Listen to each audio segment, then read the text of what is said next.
I'm Carmel Croukamp, Head of Engagement at Manx Wildlife Trust. Where I was before, I was in the Atlantic rainforest doing conservation for birds of the Atlantic rainforest and with a visitor attraction for ecotourism, also for birds of the Atlantic rainforest, and just set in the jungle. And then in a place called Foz do Iguaçu, which is close to the Iguaçu Falls. I don't know if you've heard of them. They're these massive, big, beautiful waterfalls, and they're quite a visitor attraction as well. And we're right next to them. So we make a little kind of clump, and it's right in the middle of South America. But so we're kind of really in the middle of a vast expanse of Atlantic rainforest and kind of wildness there, which is really, it's beautiful.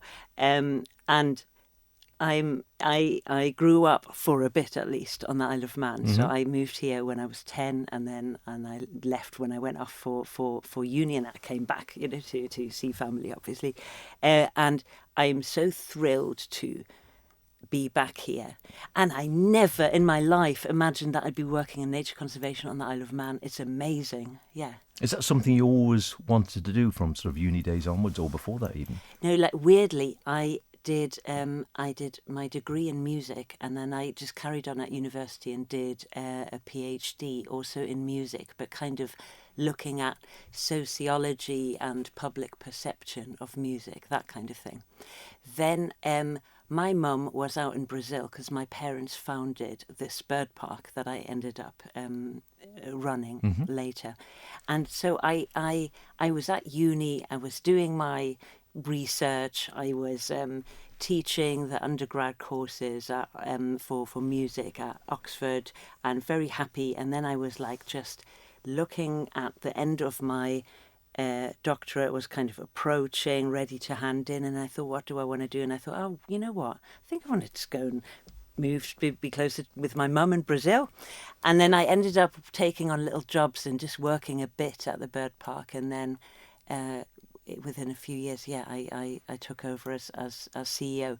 So I started off at the bird park basically in engagement as well. So looking at the people-facing side of the whole thing, and how to engage people with nature, environmental education, and then also how to create economic opportunities for people from nature and have society benefit from nature, before, going on and looking at the kind of wider spread. But I love that kind of thing. I never imagined that I'd end up there, but I really love it.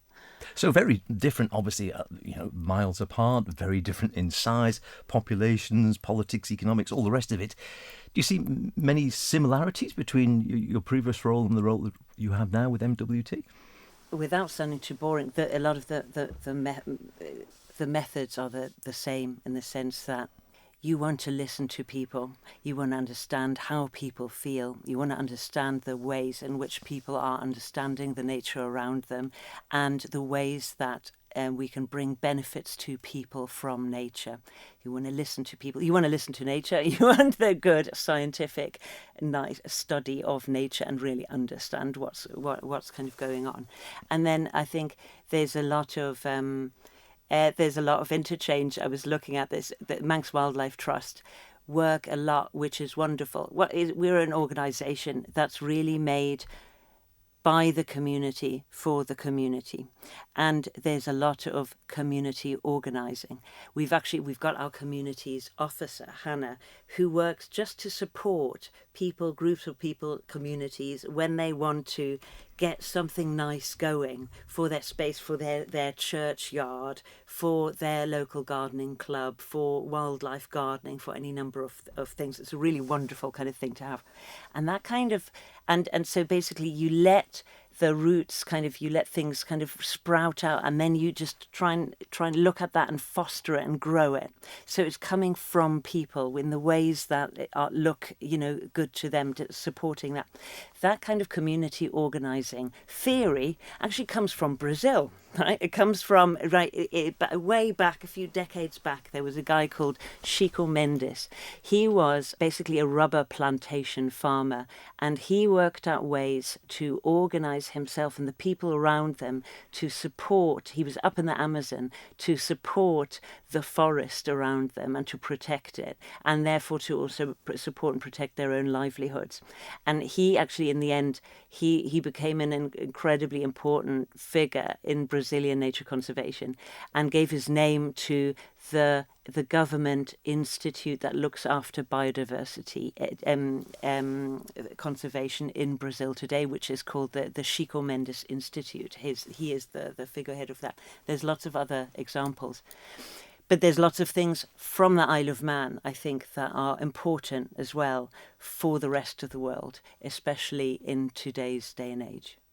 So when it comes to engagement, obviously people need to know what's going on. So how do you view the role? Is it sort of part education? Is it part sort of marketing? But is it really about, as you sort of suggested there, getting people to care about the environment and nature?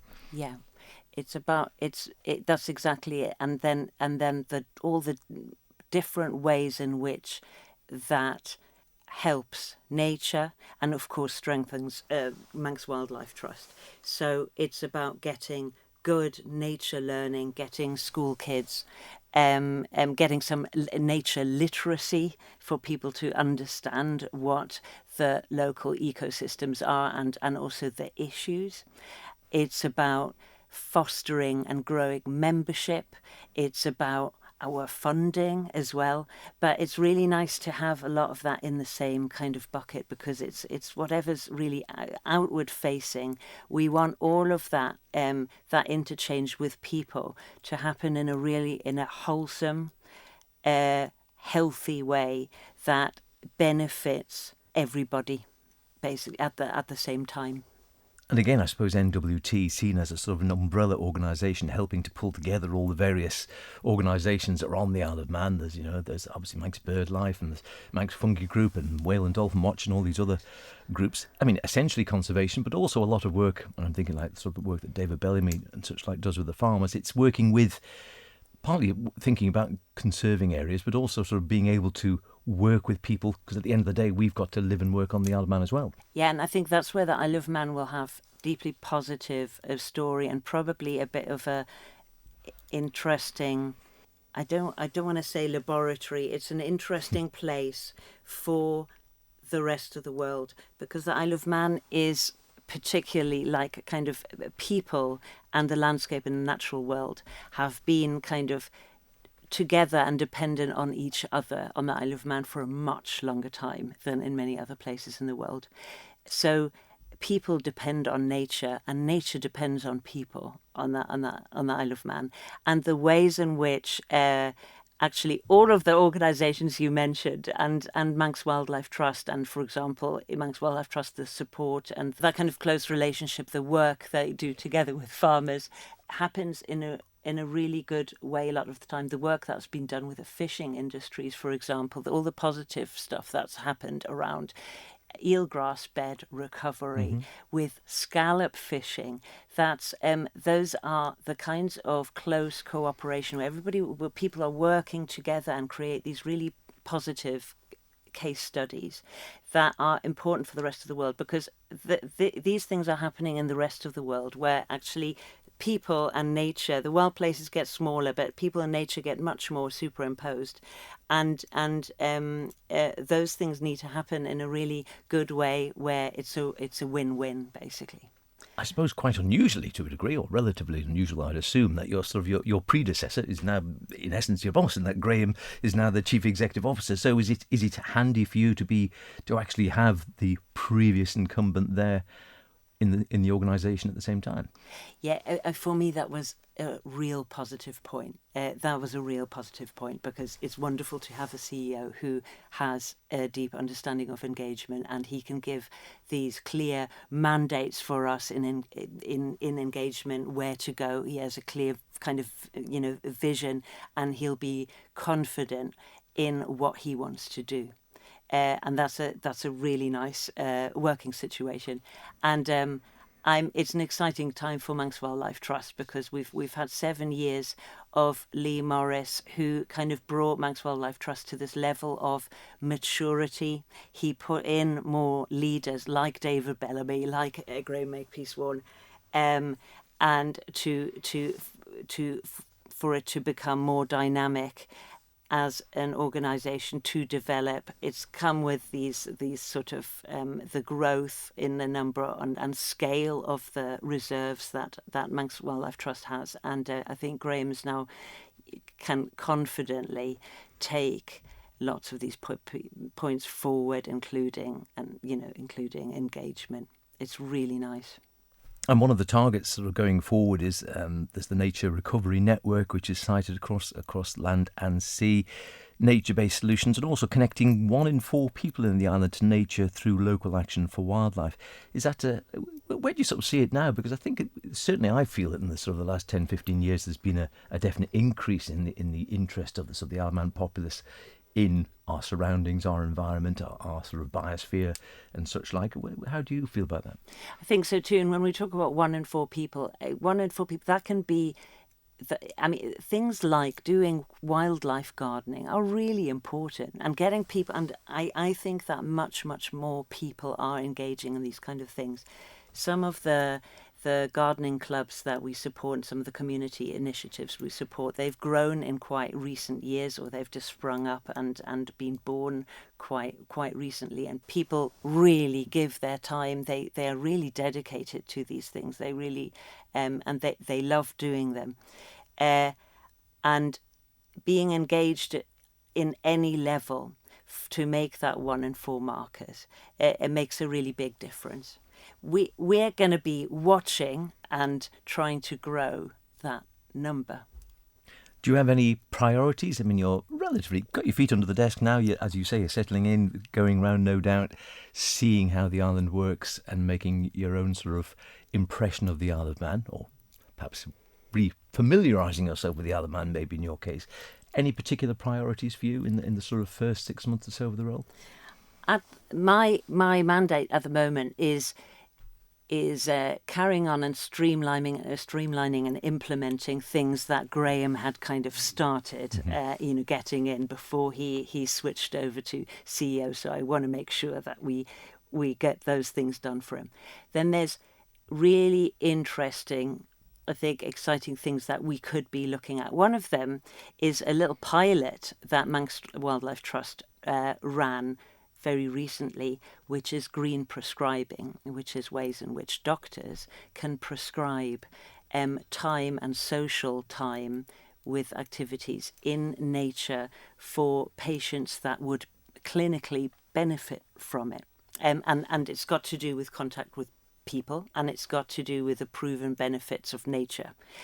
That whole nature and wellness thing is really interesting to me, because I think it's nice to be able to measure the benefits that nature can and green spaces can bring to us, and to kind of use that as much as we can in lots of different ways as evidence, and then also so that people feel the benefits of having this amazing wildlife, wild spaces and green that we have around us on the Isle of Man. They can feel what that kind of really brings.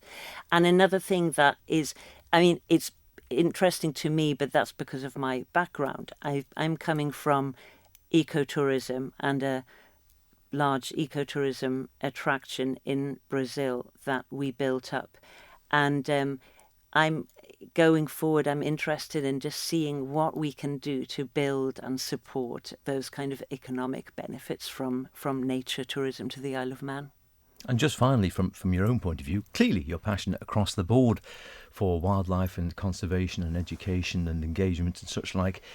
Do you have any particular interests yourself? I mean, are you a bird person, or are you a sort of a plant person, or trees, or into the megafauna, or anything in particular that sort of from a personal point of view that you sort of specialise in? Or I am a crazy bird lady. I love birds.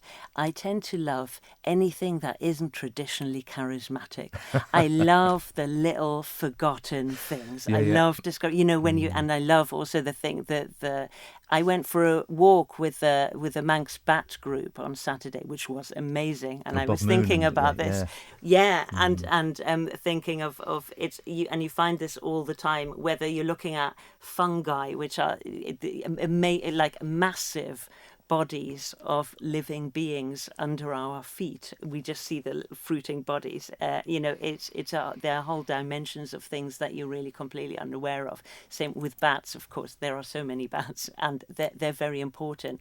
And the ways in which we can even perceive their existence is kind of is not easy. But when you do that, you've got this whole other universe open to you. So those are the bits of those are the some aspect of looking at wildlife that I love.